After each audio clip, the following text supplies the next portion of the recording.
La lutte contre la pollution est désormais un axe majeur des politiques publiques, tant ses répercussions sur notre santé est grave. Les actions visant le tri des déchets doivent être poursuivies et les nouvelles formes d'économie, à l'instar de l'économie circulaire, soutenues.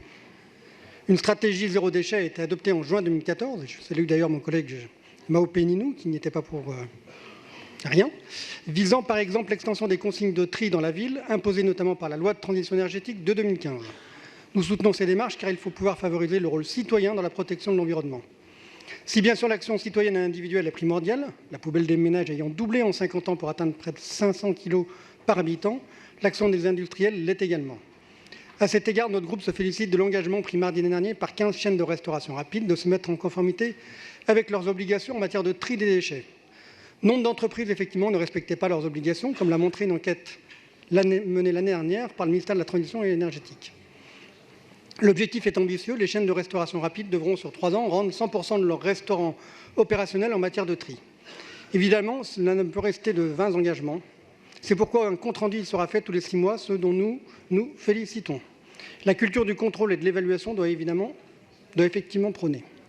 À cela s'ajoute l'annonce récente par le Premier ministre d'interdire la destruction des invendus et de les donner à des associations en vue d'éviter le gaspillage et la surproduction inutile. 3 millions d'objets neufs furent détruits en 2018. Cela est inacceptable. Le grand débat national a soulevé la cherté de la vie et mis en avant les préoccupations de la société en matière d'écologie. Je rappelle également l'annonce faite hier par le Premier ministre du retour de la consigne, là aussi, toujours dans ce contexte.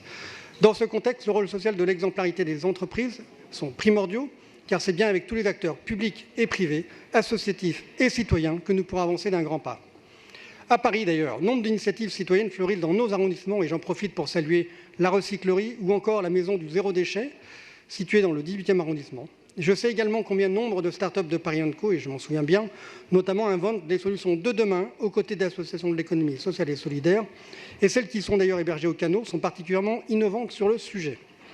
Bref, notre groupe soutient les actions en faveur de nouvelles formes d'économie, qu'elles soient circulaires, sociales ou solidaires, ainsi que toutes les actions favorisant efficacement la lutte contre la pollution, l'optimisation de la collecte sélective des papiers et emballages ménagers s'y inscrit et nous le soutenons et donc nous soutenons cette délibération. Merci.